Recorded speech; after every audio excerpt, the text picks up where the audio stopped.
As recently as December, SoftBank and WeWork were talking about a deal reportedly worth as much as $20 billion. Instead, SoftBank scaled that way back, investing just $2 billion in addition to its $4 billion commitment announced last year. It'll also come from SoftBank itself, not the $100 billion Vision Fund. Now, that gives WeWork a blended valuation of about $38 billion, and it raises SoftBank's total stake to about $10 billion, but not that controlling stake that was discussed. Now, according to a person familiar with the negotiations, public market volatility played a major role here. SoftBank shares have plunged about 30% over the last 3 months, and if you remember, the IPO of its mobile unit was a bust. Tech overall has been under pressure, and reportedly, key Vision Fund investors, Saudi Arabia and Abu Dhabi, they balked. Now, that left Bosa with less firepower, and it also raises some questions about how some of the world's biggest unicorns, many of them infused with SoftBank money over the last few years, will fare as they look towards IPOs or more private funding. Now, Uber CEO Dara Khosrowshahi said in a journal interview today that market turmoil will not derail its IPO plans, though he added that it doesn't need to go public this year.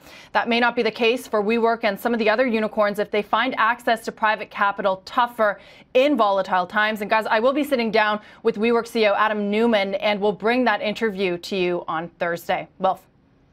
And Dee, a great interview. Can't wait for that because, of course, we don't hear from him and the company very often. I guess the question is, if a SoftBank type investor is willing to pull such a huge percentage of their planned investment into one of these companies back, does it not have big implications for how tough it's going to be to IPO these companies coming up? And whether that is the volatility or less availability of capital, they may have missed their moment. Well, that's a good question, and perhaps because funding may be a bit more difficult in the private market. Remember that SoftBank has played such an outsized role with that $100 billion Vision Fund.